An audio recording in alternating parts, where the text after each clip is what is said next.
In this video for S&C for runners, we are going to focus specifically on the lower leg. By this we mean the calf, the shin, and the foot, the ankle, so everything below the knee basically.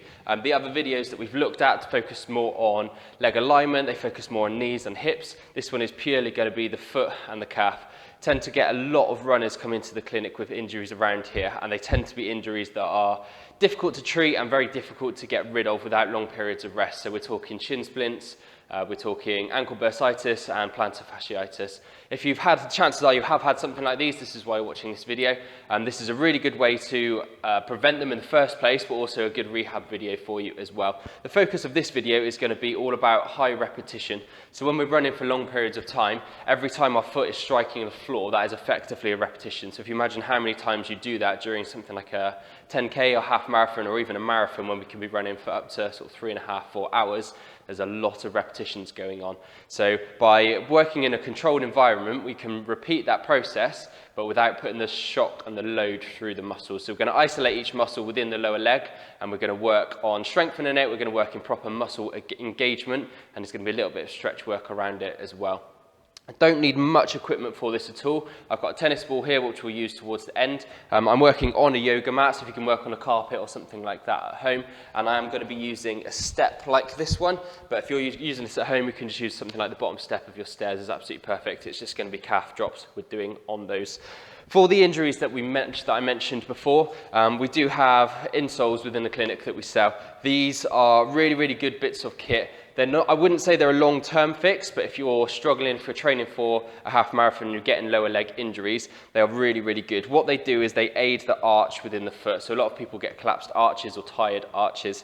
They have a little bit of a carbon or plastic plate underneath, and they just enable your arch to stay strong and give you that nice little spring, which we'll talk about in a minute.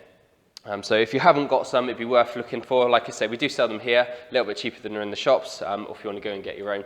A lot of people do have custom orthotics as well, if they see their podiatrist. I really do recommend these. They are really, really good bits of kit. So here we go with the workout routine. So a lot of this is going to be body weight. Like I said before, it's going to be high reps.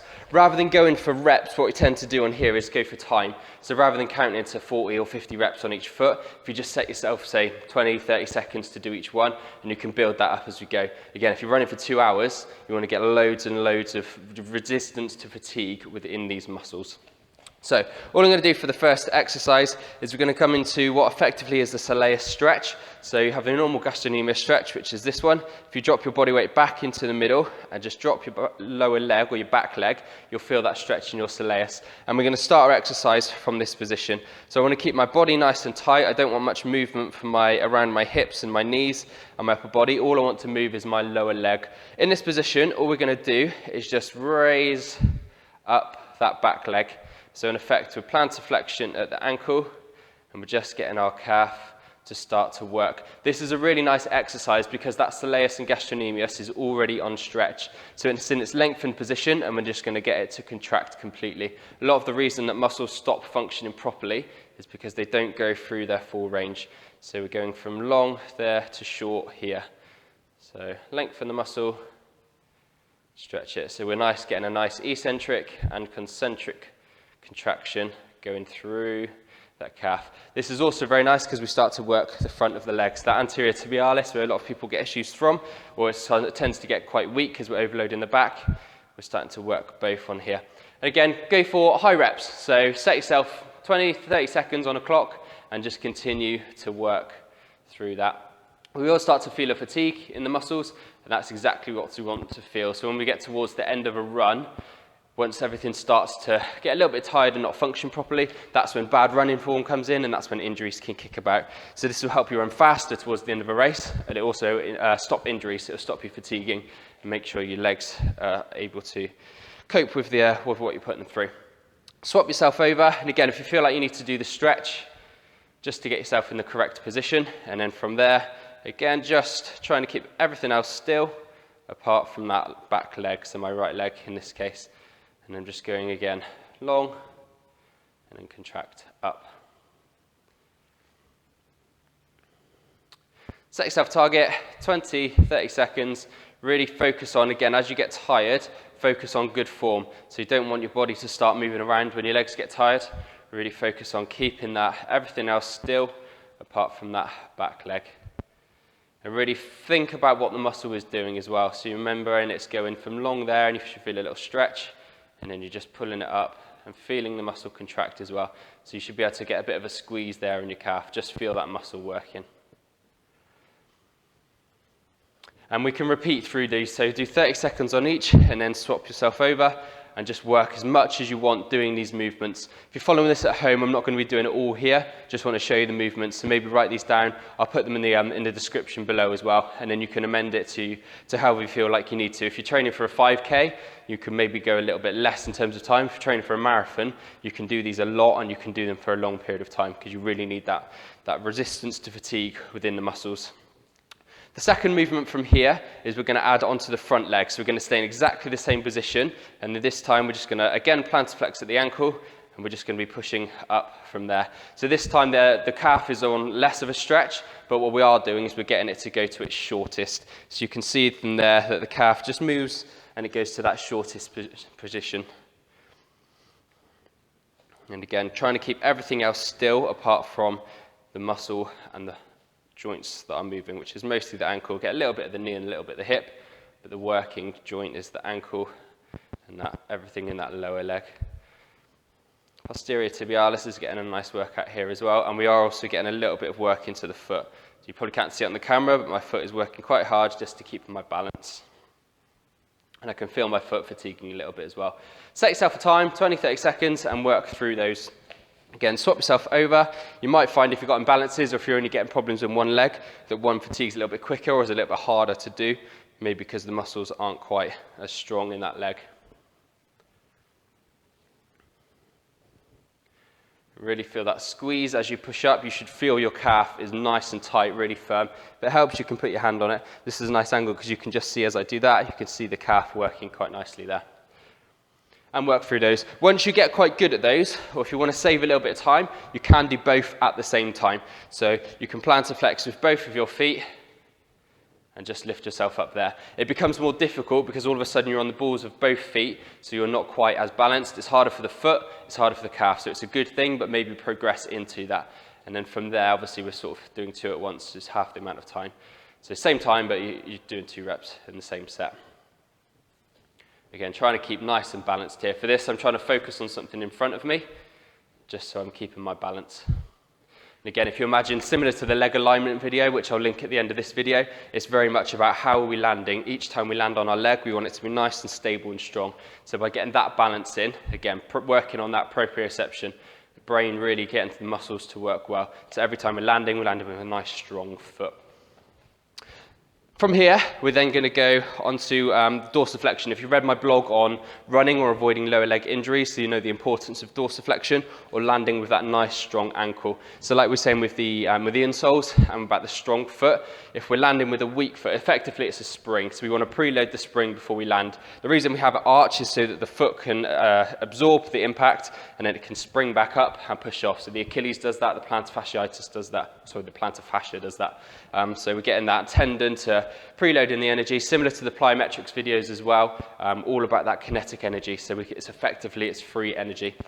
So by doing this dorsiflexion exercise, we can train the foot to prepare for impact, preload the spring, and then that spring is really nice. If you imagine an old pair of running shoes, they lose their spring in it. Effectively, if your arches collapse, or if your arches aren't strong, it's the same thing. So we're not getting that rebound effect from the tarmac. It's free energy, so we really want to work on that.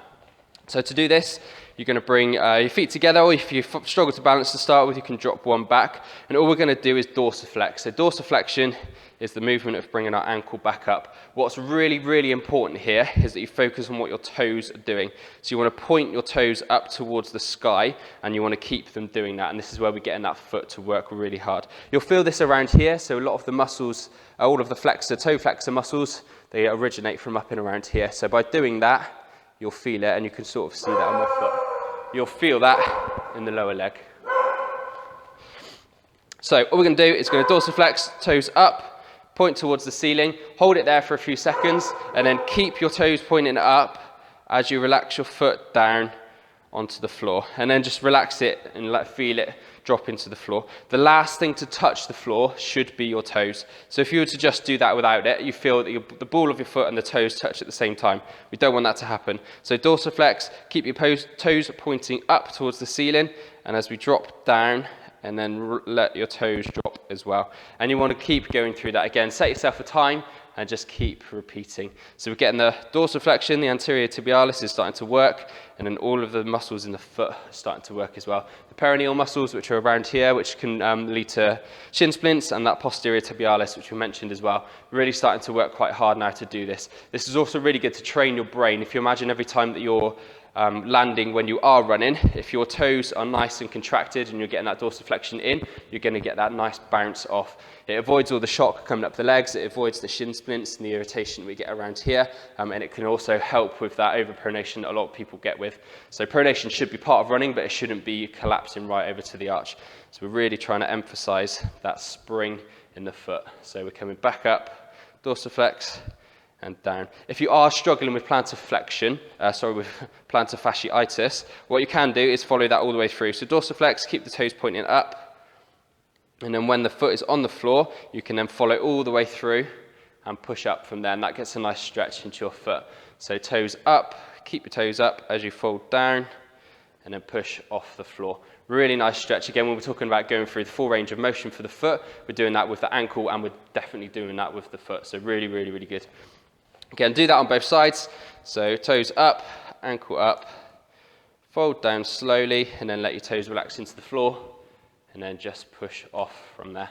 And again, keep working through that. The more you can do this, the more it trains your brain to keep that dorsiflexion, your toes contracted, and the stronger our running technique will be. And just keep running through that.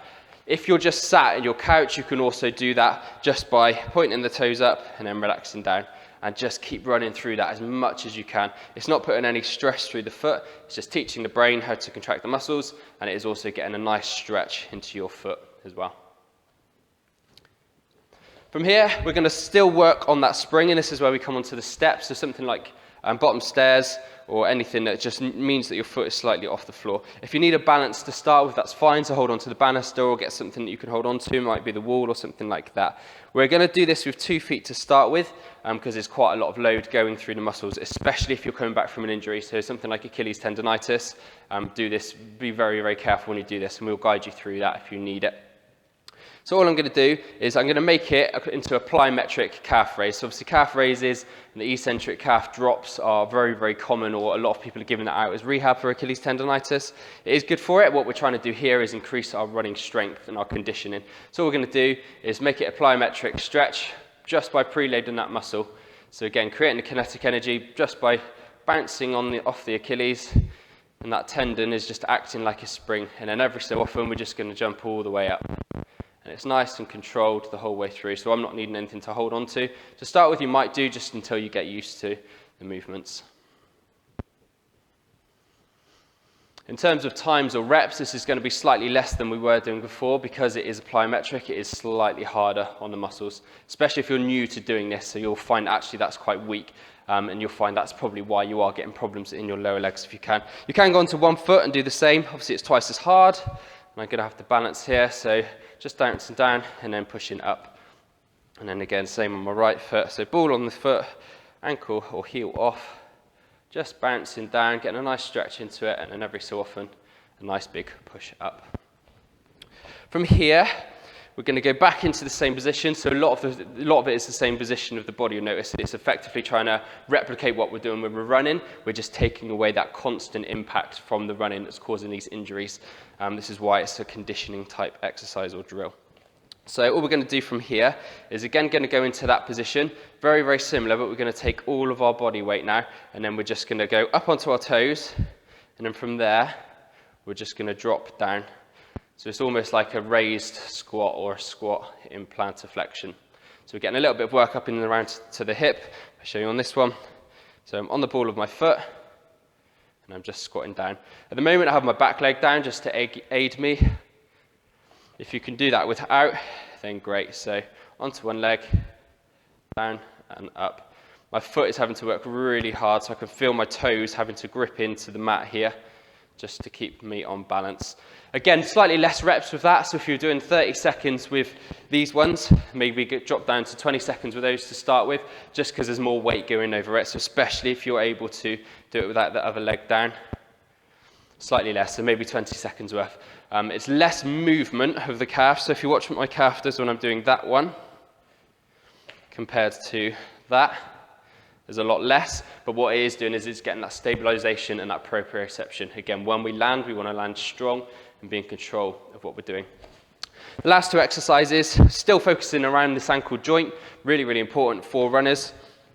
What we're going to do is effectively, it's like a push-off. So imagine if you were starting a sprint race, we're going to be down, not quite as aggressive, and all we're going to do is start with our heel up, and then we're just going to rock back and push off. Don't actually have to move anywhere. If you're struggling to do that movement or action to start with, what you can do is push off, just as if you were going to run, but you don't actually need to move. All you need to do is, again, get that bounce, get that kinetic energy through the Achilles and the foot, and then get the return energy. So back and then push off. And it's nice and controlled the whole way. So on the eccentric movement or the loading of the muscle, nice and slow, and then just get that spring. As I do that, I get a stretch into the Achilles, I get a stretch across the plantar, and again, because it's tendon, it's able to store that energy and rebound it back off. Again, I can go for high reps on these, or I can do this for quite a long period of time. Because I'm not actually jumping back down on it, there's not huge force going through it, it's just getting that tendon to repel the energy back up. It is a nice stretch as well, so each time I do that, I really feel the Achilles tendon is working quite well.